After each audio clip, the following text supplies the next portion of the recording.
Hey Mark, how you doing? Hi, Mirella. I'm doing great. And I'm about 9 episodes into my podcast and I'm going live. And I can't think of a better person to go live with than you. And for those that are going to be clicking on this on YouTube or iTunes or wherever they find it, this is Mirella Scalise. Did I say your last name right? Because You did, thank you. picky about I'm very picky about how I say people's names and spell them. So, I'm the same hopefully, way. but Morella is. I'm actually looking at your LinkedIn profile. I love this. 100% leader, 50% rebel, and frankly, from what I know about you, I feel like that's an accurate description. Okay, I was gonna say maybe more like 75%, 80% rebel, but we'll go with 50%. I wanted to be a little conservative for LinkedIn, you know? You didn't want to give yourself too much of a rep, I guess. You know what? Rebels can be very positive. Rebels can be disruptive, but very positive at the same time. That is me. That is me. That is you. And the reason that's you is, man, you got a long resume. You are host and producer of the Anything Goes show podcast. There's Right. one with your daughter Yes. and one that's just business oriented. I see Yes. you on my feed all the time. You also are a marketer, you're a brand mentor, you work with social media strategy, you're a businesswoman. And if Shaka Khan was here, she would say you're every woman because you've got a whole lot of stuff Let's just going say on. that. And I can't I do. I Thank can't you. And wait Mark, thank you to so much. Before I was going to say, before we go on, thank you so much for having me on your podcast tonight. I really, really appreciate that immensely. well, when I started this podcast, it's very much leaning towards talking about career transitions and the journey that people go along in order to go from a 9 to 5 job to having your own career in business, something that reflects you very wholly.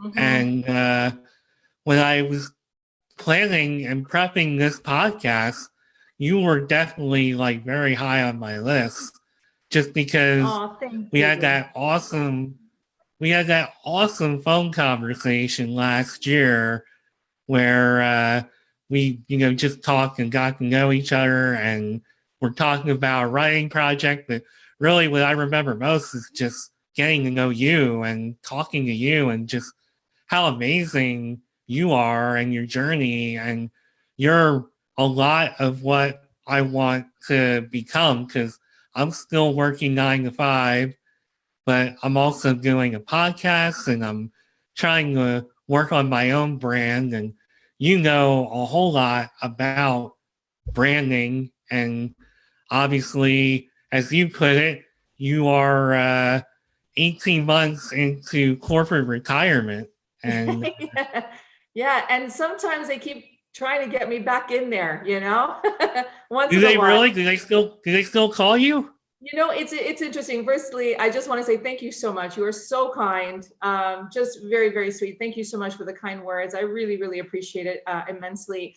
Yeah, it's actually comical only because I was in the corporate world for a very, very, very long time, and I'm very proud of my career in corporate. And when I walked away from it, and I took some much needed time off, you know, when I reemerged, I knew I wanted to do something. And you know, you often hear people talking about their passion and their purpose and what have you. But I really, and I've often said this too, I wanted to do something that would leave a legacy, something that I would be very proud of, that would leave a legacy of importance, you know, in the message and the medium of what we're trying to do and trying to talk about. And so, yeah, it's been 18 months and I've been, you know, grinding, and I've been, doing my putting in the work. And when I was still sending resumes, and a few companies would, connect with me, or I would connect with a few contacts, it was a little bit harder, I would say, to try to get back in, just because it really is about who you know in a lot of cases within the industries, But lately, with the COVID-19 and this pandemic going on, one would think that there aren't a lot of jobs. One would think that companies aren't hiring. One would think that things have actually slowed down. I've actually found the reverse. I found that companies have been calling me, recruiters, friends of mine, connections have been calling me to talk about potential special projects, contract work, helping them to ramp up their marketing and branding, because they've lost a lot of momentum over the last couple of months, Yeah, I've heard that from a couple of people in the same position as you. They feel like they're busier now than they ever were. Yeah. And that's just a reflection of the situation you're in. And you're already like established. So it's not like COVID-19 happened. You're like, well, I gotta do something because I can't go to work. You were already established. So you were way ahead of the game. And one thing before we talk about now, I want to just go back in time and hop in the DeLorean for a minute and Hop in the DeLorean. Let's do it. Okay. hop in with Marty McFly and Einstein, the dog. And let's talk about the moment that you said, and it doesn't have to necessarily be down on corporate. I'm not necessarily like, even though my theme is career transition, I'm not necessarily down on corporate, but I know we all go through our ups and downs. It can be a real jungle working in corporate. You have so many different personalities and things going on, and it may not even be because of all that. It could just be you internally. But when did you get to the point where you said, you know what I'm doing is great, but I feel like I have more to offer than just doing the corporate life? Like, what actually got you started, and how long did it take you to get to the point that you were able to go into corporate retirement? Probably everybody's dream. So first of all, such a great question. And second of all, I'm always the one asking the questions, so it feels a little weird tonight. Tables are turned. Well, you can ask me some questions. No, thank you so much. Thank you. Yeah, you know what? I was in corporate for, I'm going to age myself, but I was in corporate for the likes of about 35 years. And I would say that it probably took me 35 years to decide that it was time for me to walk away from it. And I'm really, really proud of the career that I had. And yes, you're absolutely right. There are a lot of different landmines you've got to navigate. There are a lot of politics. There's a lot of layers. There's a lot of, different personalities. There's a lot of groups. There's a lot of, I worked with a lot of fantastic people. But I also worked in an industry that was very much monopolized by acquisitions and mergers, right? And so that had a very big effect on my decision to leave, because when companies buy out or buy smaller companies and they're integrating, yeah, it might look really great on the bottom line with the clients and the revenues, but the one thing that suffers is the people. And companies have to look at redundancies, and companies have to look at where there's duplication, and companies have to look at who do we need and who do we don't, or who don't we need, And I'm very people centric. So even though I'm a businesswoman, I'm very people centric. And for me, it got to the point where I was just tired of watching fantastic, good people being walked out the door, for whatever reason that the companies wanted to give them.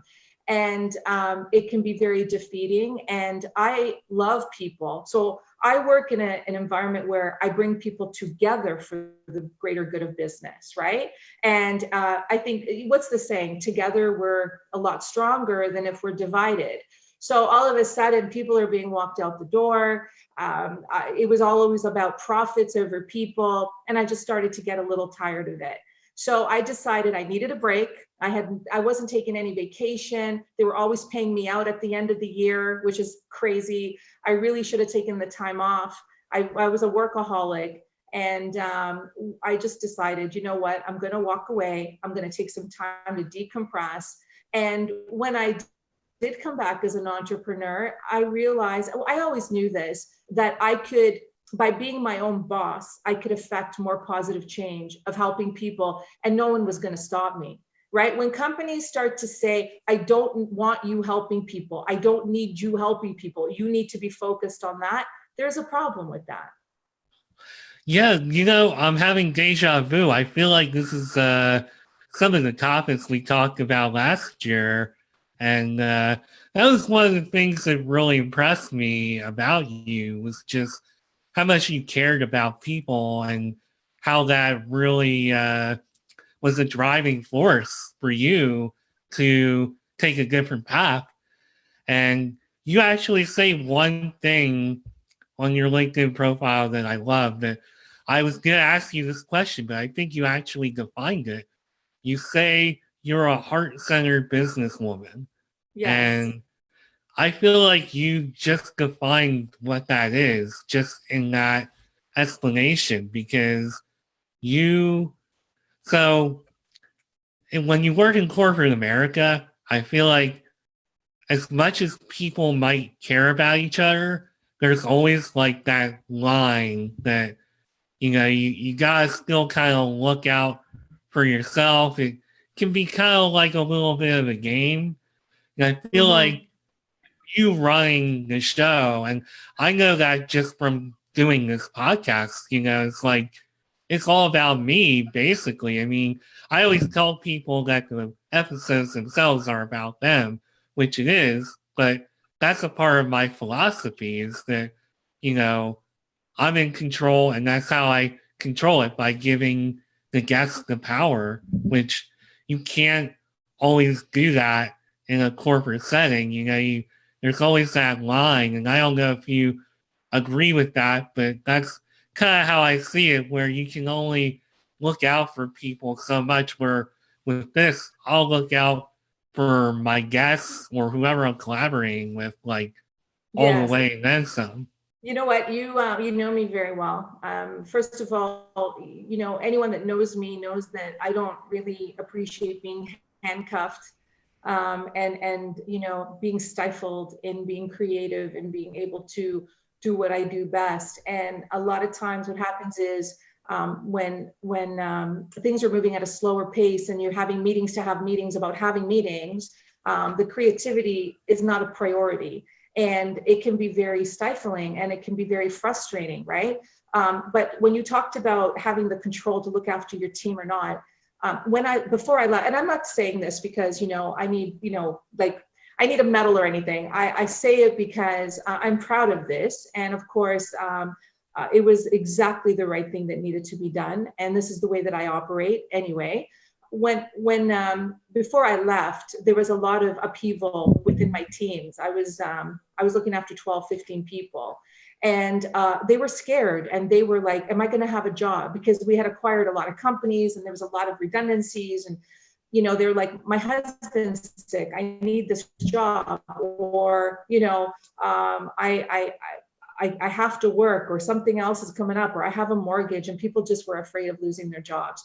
Anyway, I made sure that every single person on my team landed in some position somewhere.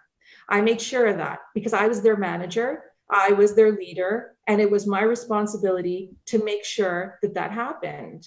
And when I knew, now after I left, whatever happened after that, you can't control. But when I knew that everybody had a spot, then I knew I could leave.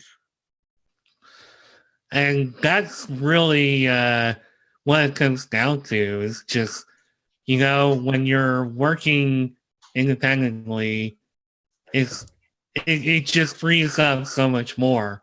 And I know one thing that you mentioned that I really thought about a lot, especially once I had control over it.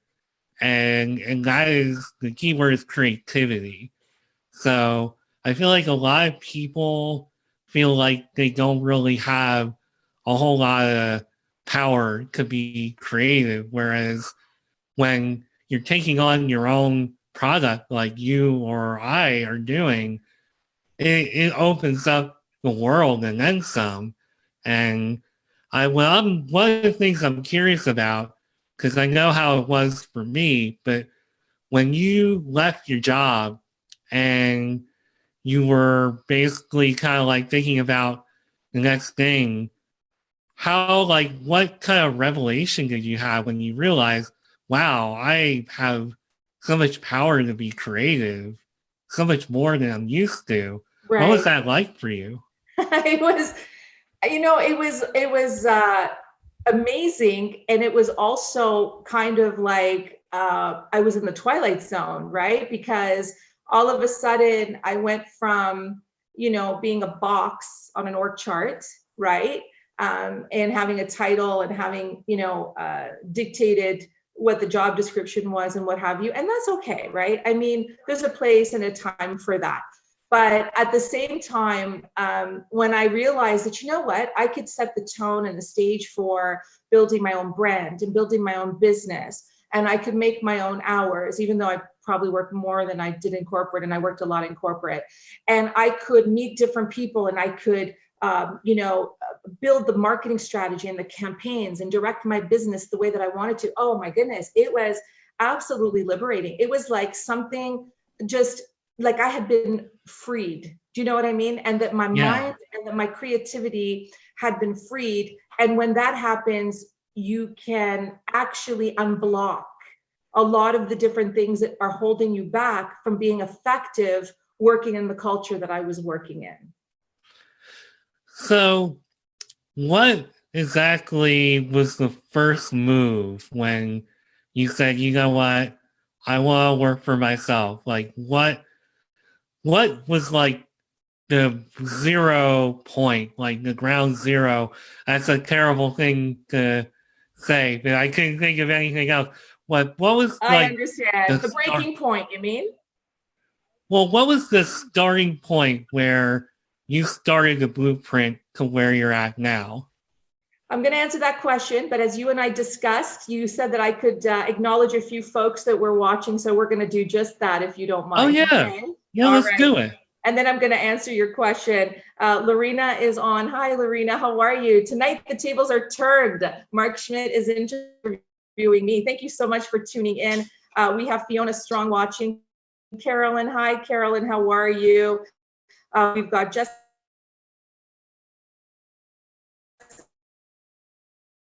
And really appreciate it. The point for me, Mark, was really simple. It was, I realized that life was just too short, and I'm not going to say that the career that I had was soul sucking. I'm not going to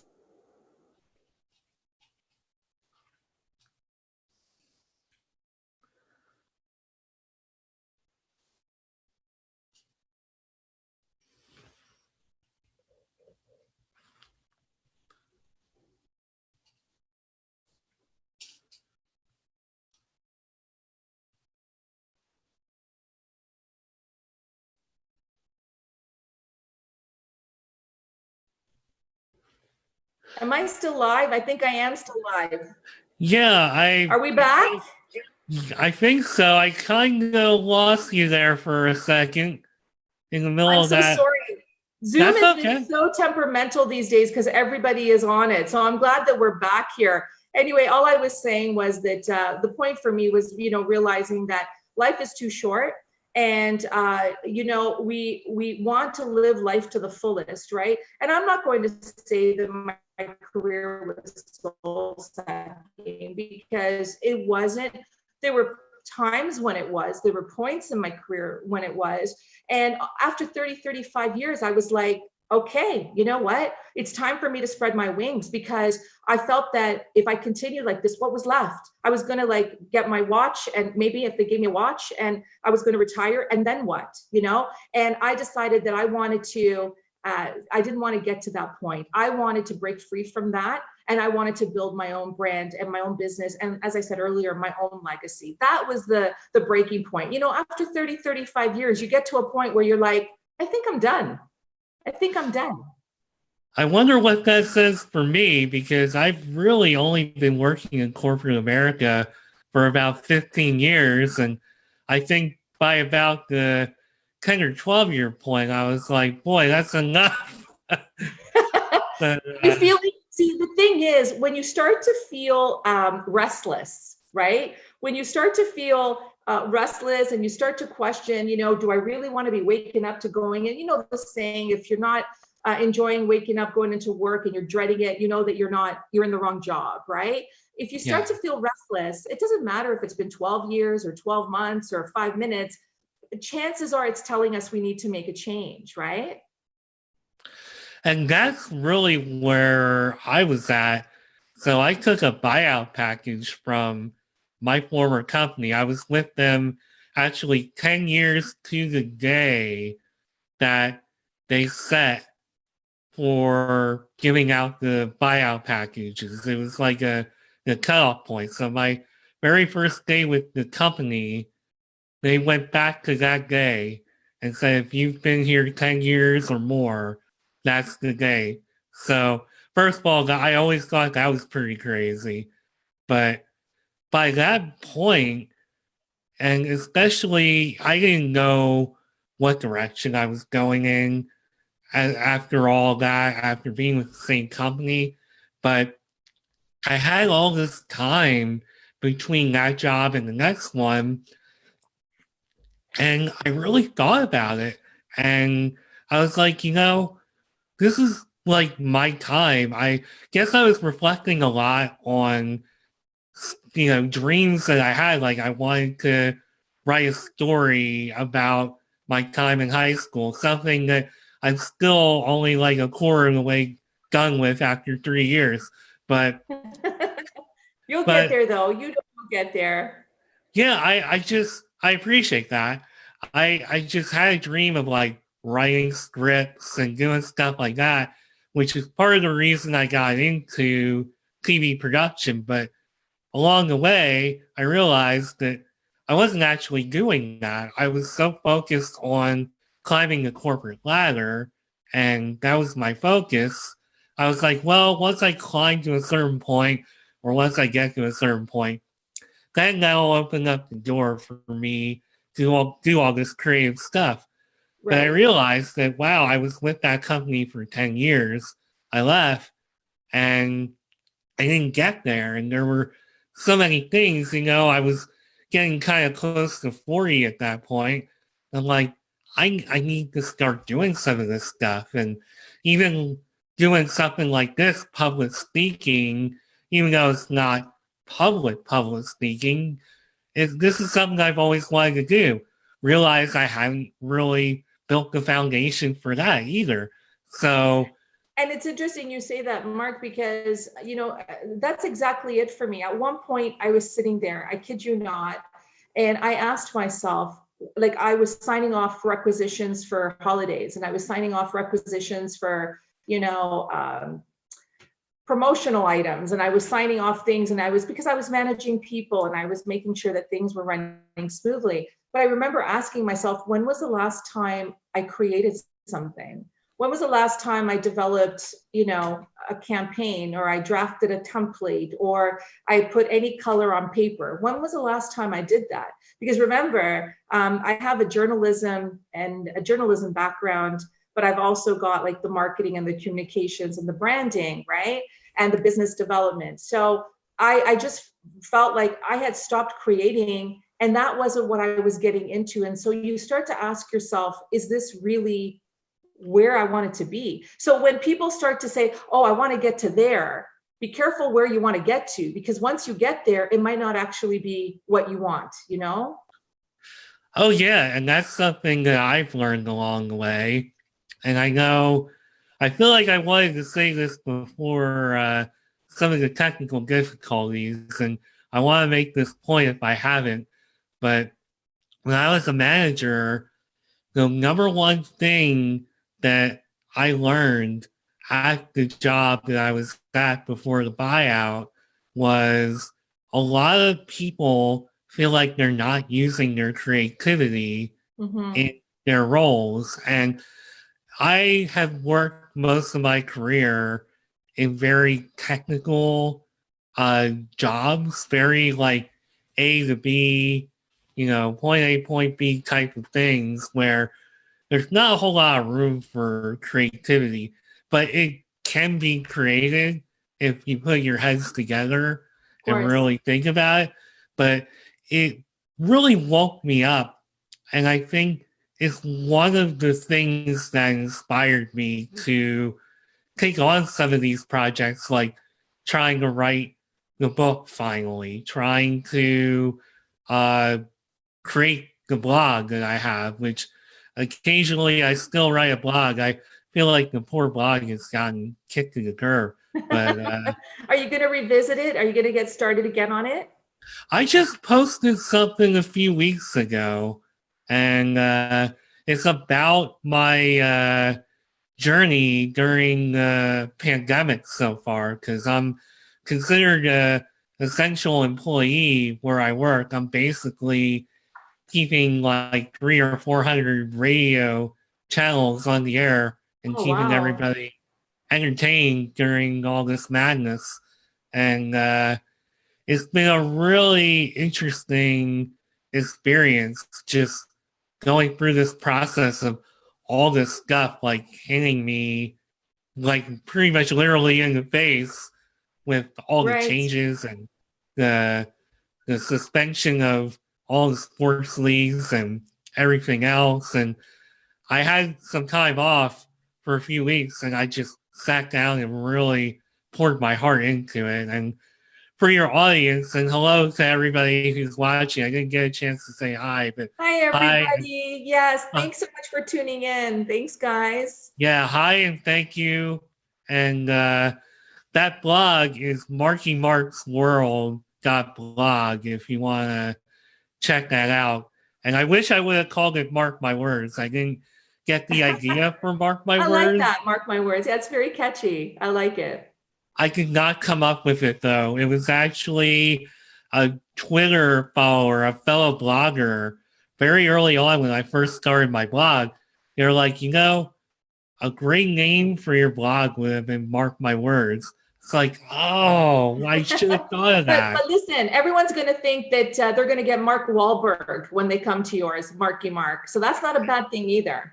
And that's something that a few people have brought up. They're like, hey, aren't you worried about like copyright and they're going to come and shut down your site? I'm like, not really, because I'm not trying to be him or take anything away from him, nor do I think I could.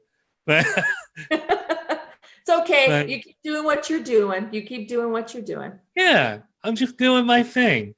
But but anyway, I just I think that was a wake-up call for me when all these people, and I'm the one kind of like trying to come up with projects to get people to be more creative and, to make them feel valued in that way.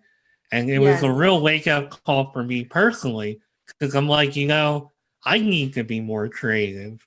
And that is really the root of where projects like this came from. And it's incredibly gratifying for me. And I know, or I don't actually know because I didn't ask the question yet, but but you're going to. I'm going to do it right now. So, as a host and producer of 2 podcasts, I gotta believe, because I know this is, I think, the 9th episode of my podcast, and I know how extremely gratifying every one of these conversations have been, and how like amazing it makes me feel to connect with people on this level. And I just want to ask if that's something that you get out of your podcast? And were you expecting to get anything like that? And really, I'll just add this one, it's like 10 billion questions, It's but okay.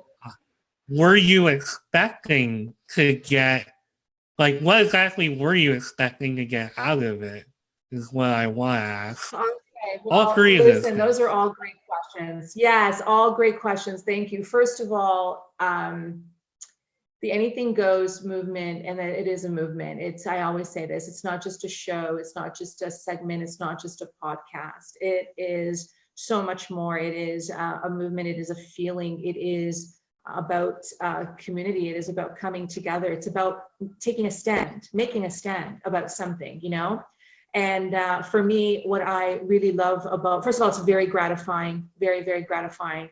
The fact that I could do the original Thursday night show with my daughter, Julia, especially gratifying because we have that family dynamic that we bring to it, along with the supporting community of people on social media and, everywhere in the world.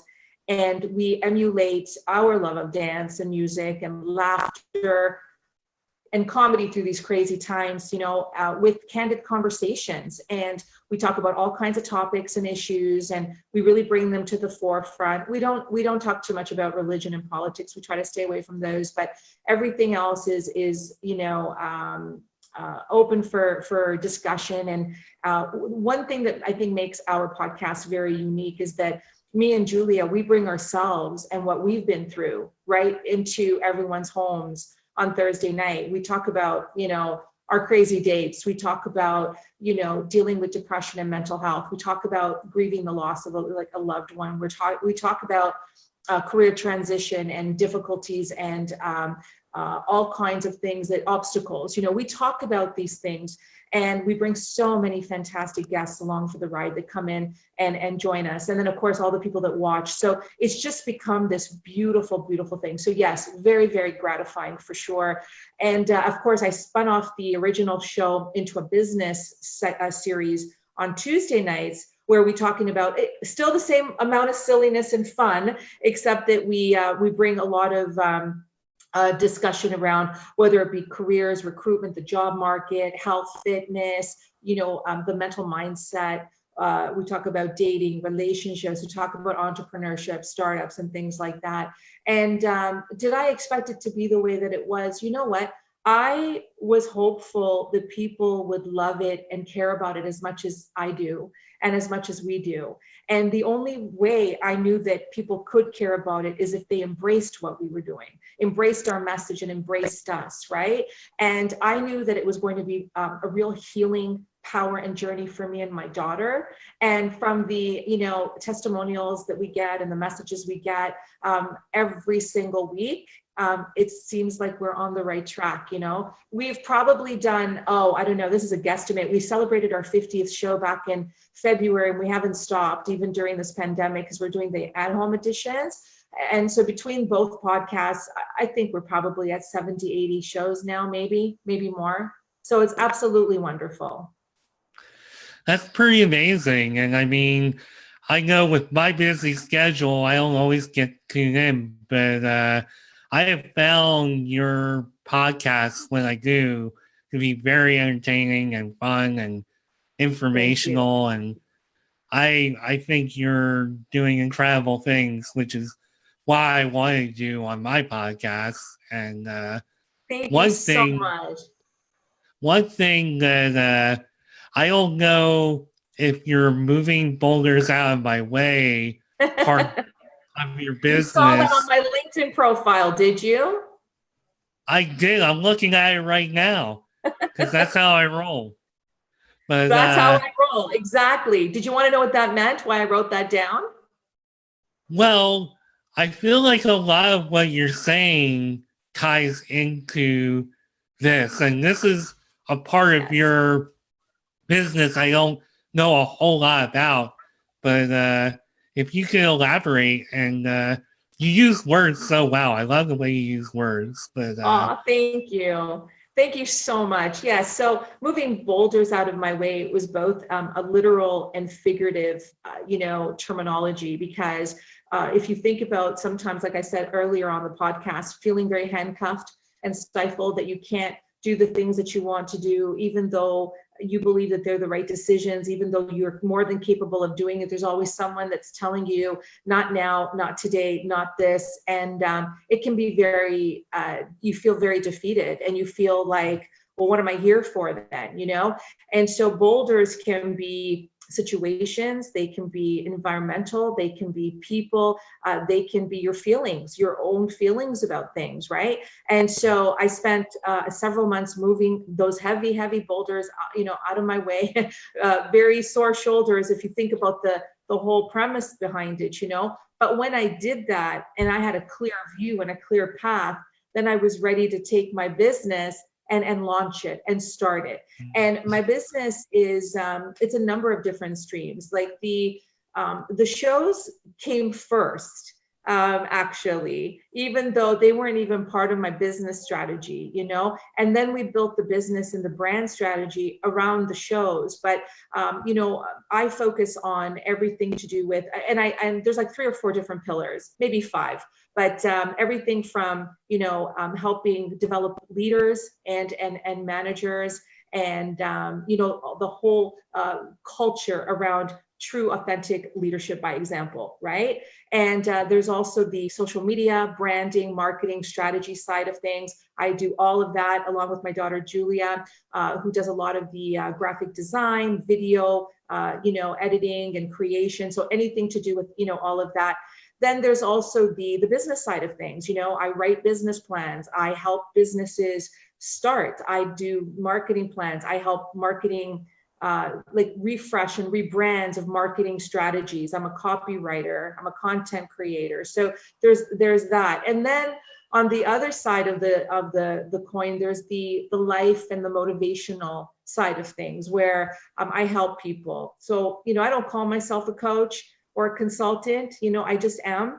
Like, I just am me, and by extension of getting to know people, I help people, right? So there's that, and just helping people through career transition, whether it be, I don't know what I want to do when I grow up, or I'm 50 now and I need a change, or I just lost my job. Where do I start? How am I going to get out of this? I've just been fired. How do I look for a job? Things like this. Or if they've gone through some life catalysts, that they need some motivation and assistance on, right? And these are all these different streams are based on not only my skills and my expertise and my experience, but actual, I draw from my own life, what I've been through, So if you're not a coach, or you don't define yourself as a coach, how would you define yourself? Would you say like consultant or advisor? Or you have so many great word choices. You probably have a great word. You know what I call myself on my resume when I list my company? I list myself as Chief Advocate Officer. Very well put. I had to expect something that good. Because I advocate for people, and I advocate for improvements, and I advocate for better ways, and I advocate, I don't follow the popular vote all the time. And sometimes you've got to make the difficult decisions, and that doesn't mean following the crowd, right? And an advocate is someone that, has a tough job, but is a job that I'm very, very proud of, for sure. And one thing I'm learning as we talk here, all these words and just knowing your story, it all ties back to what I think is you at your core. And it just feels so authentically expressed. And I feel like that's something that people are craving more and more, is authenticity. And I almost don't even want to ask this, because I think we know the answer. Do you feel like that's something that you bring to the table? That's the only thing I bring to the table. Everything else is a spillover from that, and it's a great question. And I appreciate you asking it. Interestingly enough, right? We've all been there. We're sitting there, we're trying to develop a brand or a campaign or some catchy, tagline. And when I started out on my own, journey, and I was thinking about how I wanted to present myself. I mean, I wanted to present myself as me. This is me. But, you know, what's my brand? What's my product? What's my position on things? How do I want people to know me? And I couldn't think of anything else other than me. I'm going to present myself as honest, truthful, raw, real, and relatable, right? And that's it. And when you think about that as a differentiator, what does that tell you about, you know, the state of the union, right? I felt that, not that I came on the scene and people were craving something fresh, as opposed to, you know, others. I came on the scene and I thought, you know what? I think people are yearning that there's a little bit more purity and honesty in business and in social media and the way that we interact with one another. Do you know what I mean? And in my dealings with people and getting to know the communities, I'm not wrong about that.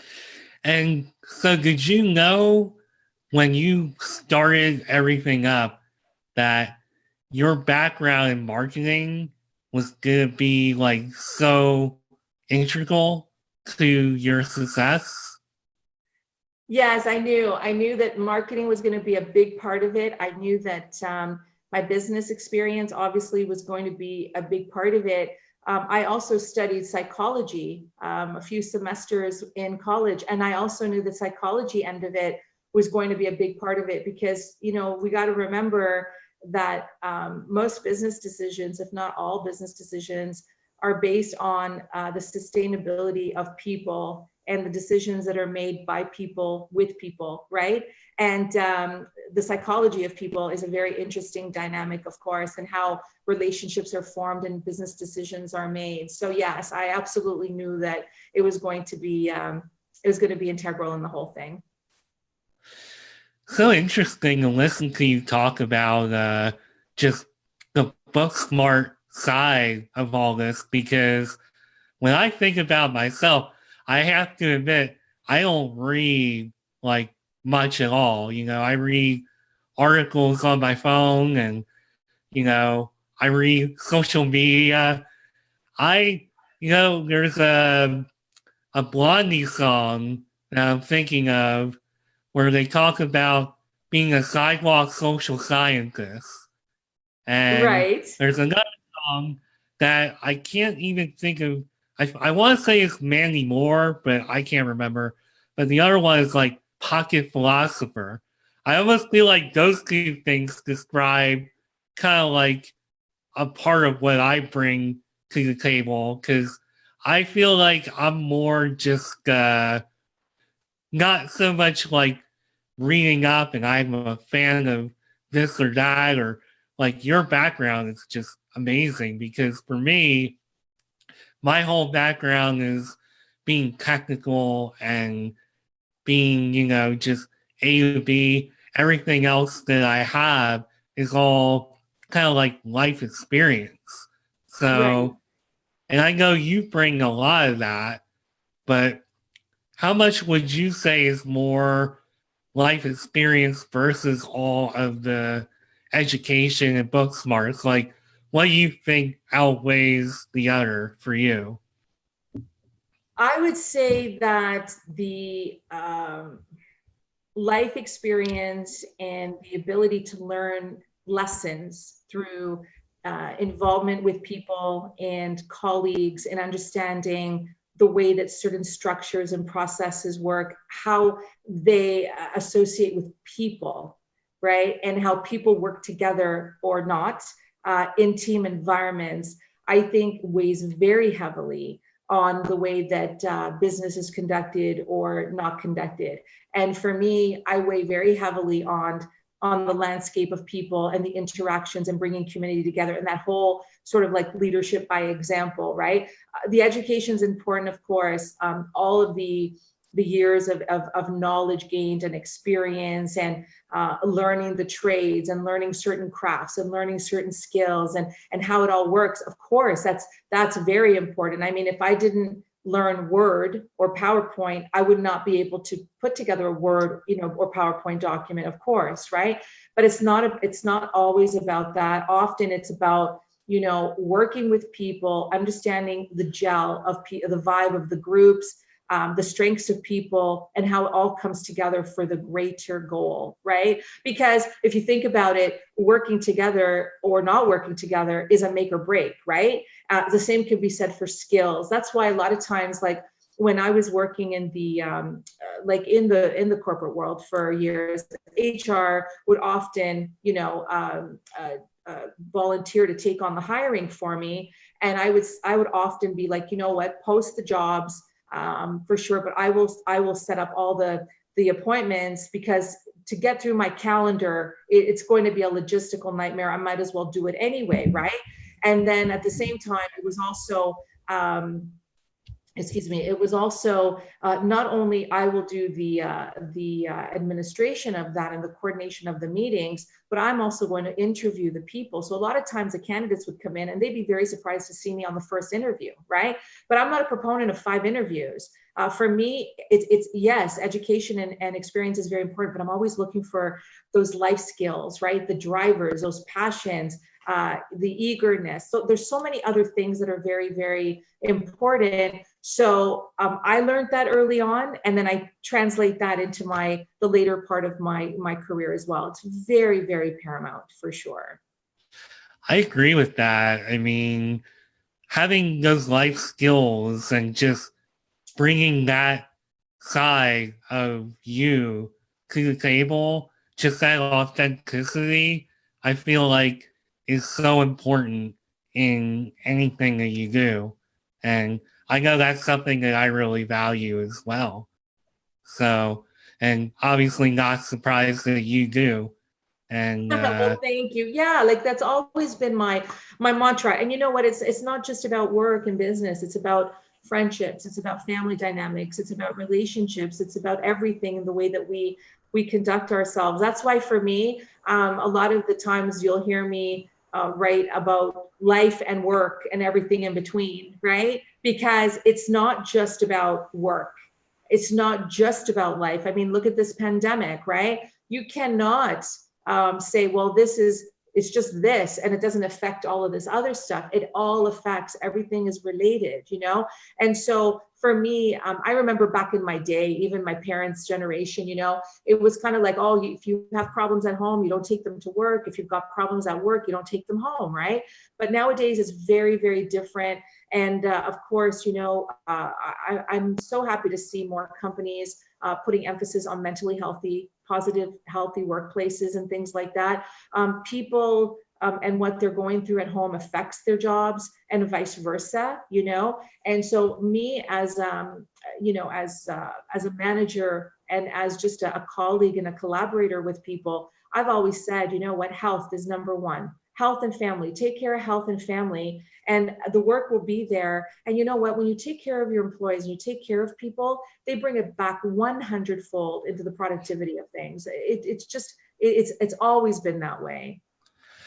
And what you just said there about what you were taught about how to approach work, that's pretty much exactly what I was taught. So I personally can say there was a lot of rewiring in my head over the years, because I think I realized at one point, like, it's not really about just going to work and coming home. And, there's always, like, at least in the corporate world, there's always some kind of, like, line that's still there. But you almost, I think it goes a long way when you show people that you actually, like, really do care about their well-being. I know for me, it goes, like, a really long way. So and it's very fulfilling. It's very fulfilling as a person, you spend so many hours at the job that you want it to mean something. You want it to reflect something. You want to show something for it at the end of the day, right? Otherwise, why are we here? Why are we doing this?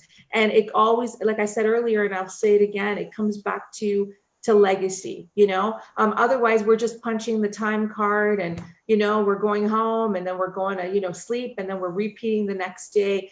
I really wanted to break the cycle, and that's, I think, why later on in my life, because, there's a lot of entrepreneurs that are 15 years old, right? I became an entrepreneur at how old? 53.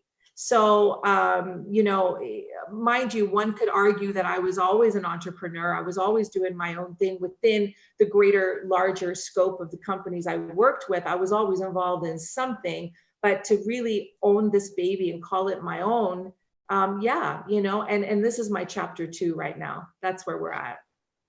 Well, speaking of your chapter 2, just to help round this home here, because we've been talking for almost an hour. It's gone by so fast. It's gone by really fast. It just flew by, Mark.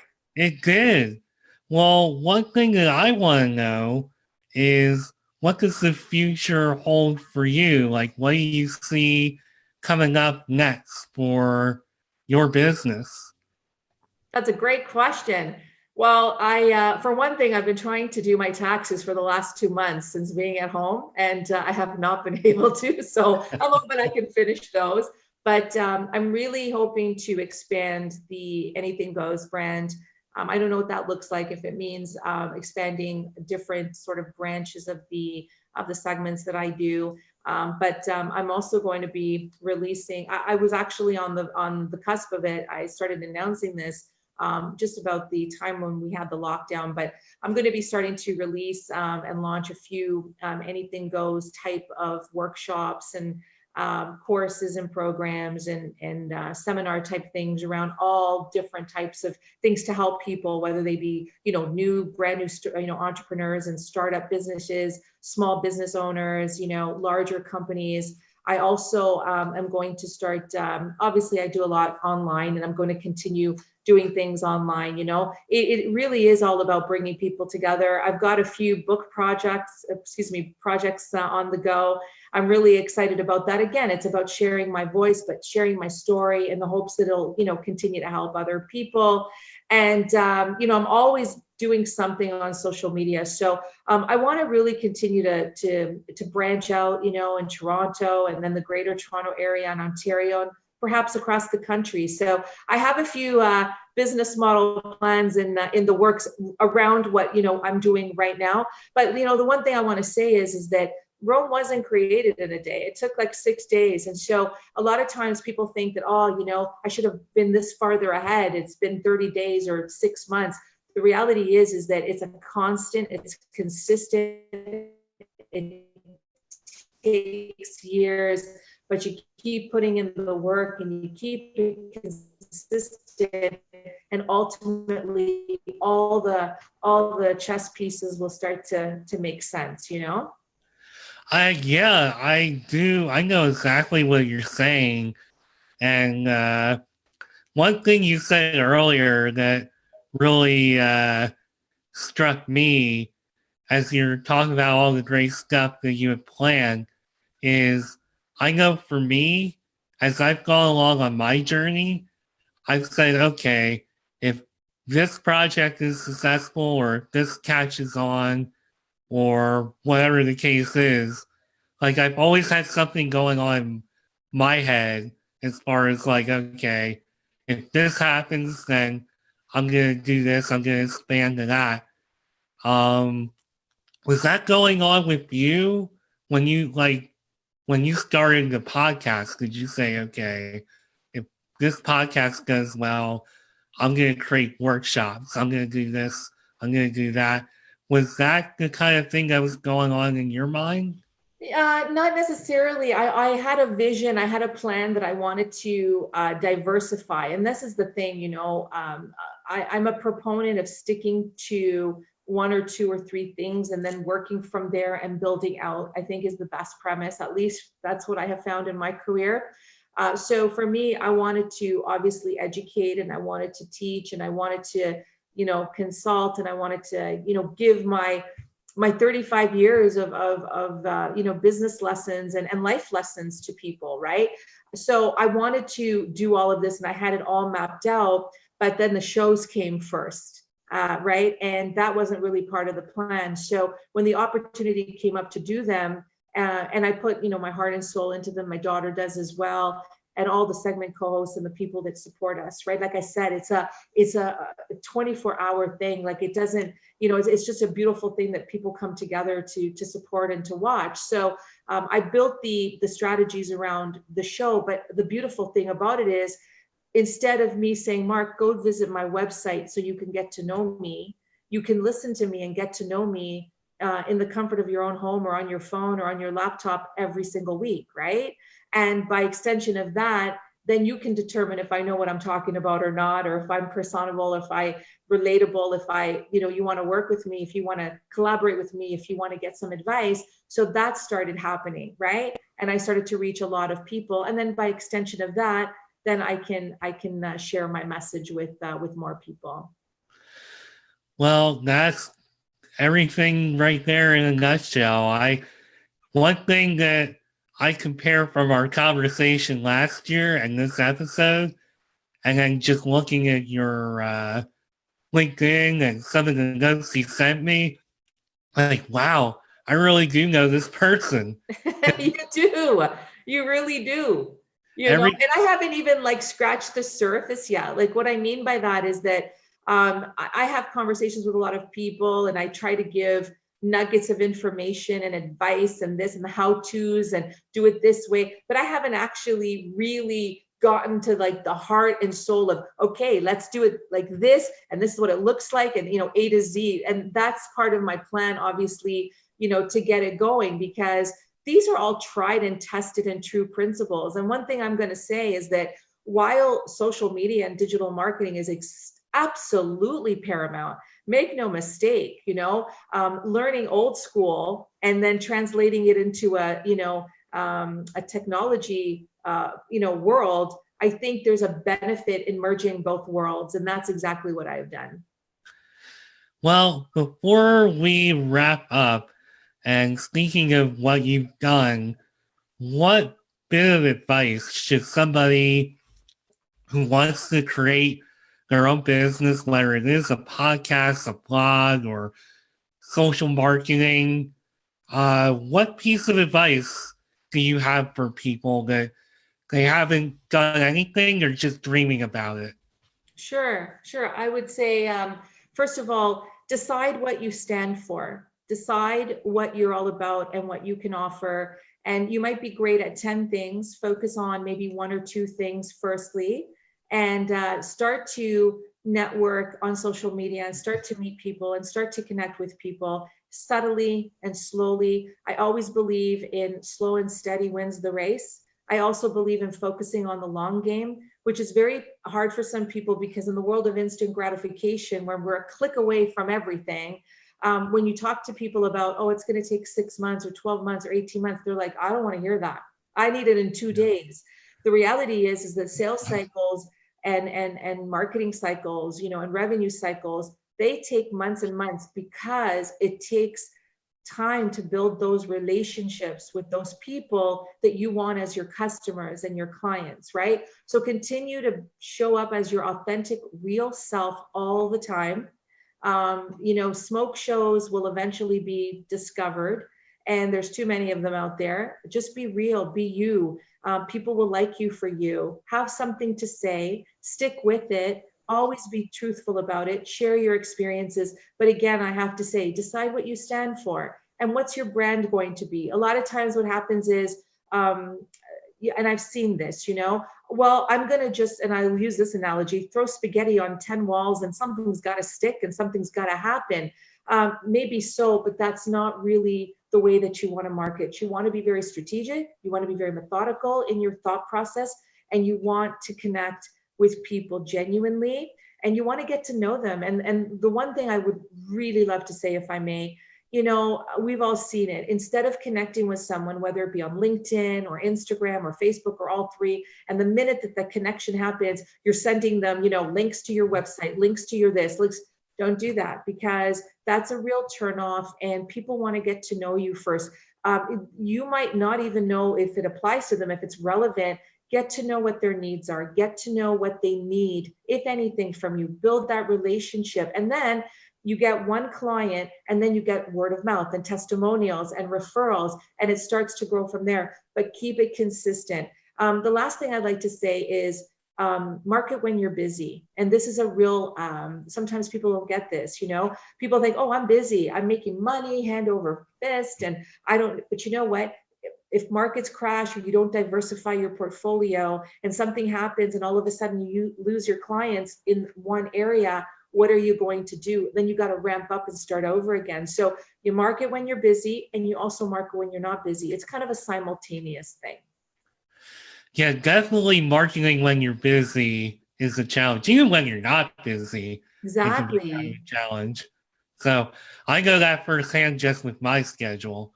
And I just want to say that I love that several of the guests I've had on Marc My Words, a lot of things you're saying here as we wrap up, common thread of just be yourself and be genuine in what you do. And I know I live by that motto as well in all of my work. And I love that that's becoming like a common thing that everybody's been saying. I'll add one more thing, Mark, if I may, and that is if I think back to the times in the boardroom and the showstoppers, I used to call them, and the egos of the people that just was all about them all the time.